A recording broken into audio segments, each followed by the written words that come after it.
Mara! Bakit mo ginawa yun? I just flared up! Sinira niya yung mamahaling bag ko.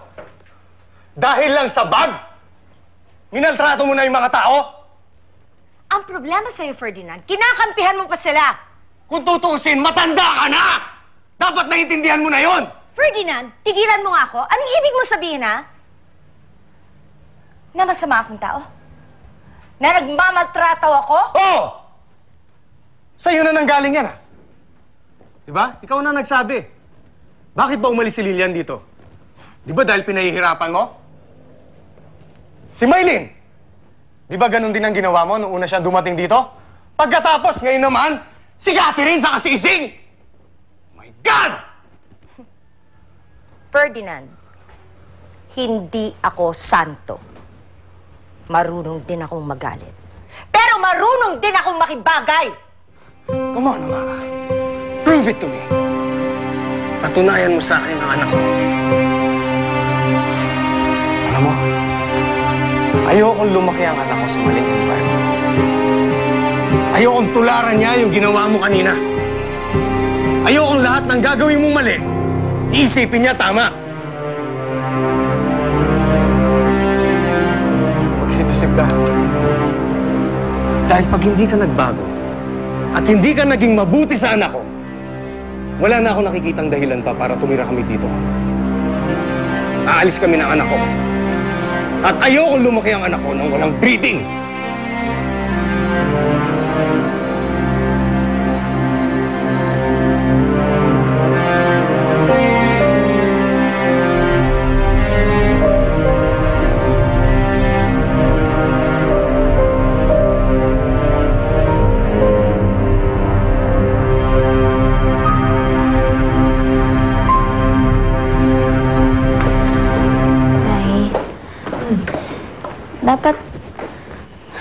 Dapat hindi nyo na ako pinigilang maparusahan kanina eh.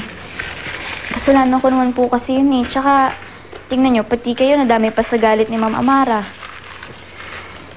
Alam mo, Catherine, hindi ko pwedeng hayaan si Ma'am Amara na saktan ka.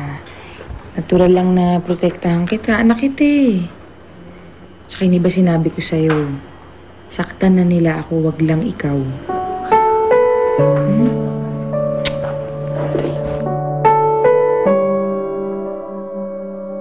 Kaya sa susunod, mag-iingat na lang tayo, ha? Pag may gagawin ka, magpaalam ka muna kay Manang Rosa. Bago pa lang kasi tayo dito, anak, kaya hindi pa natin alam. Hindi naman maganda na lagi nilang tayo nakakaperwisyo dito. Diba? Sige, kukunin ko muna yung mga labahan doon, ha? Sige. Tapusin mo na to, ha? Sige.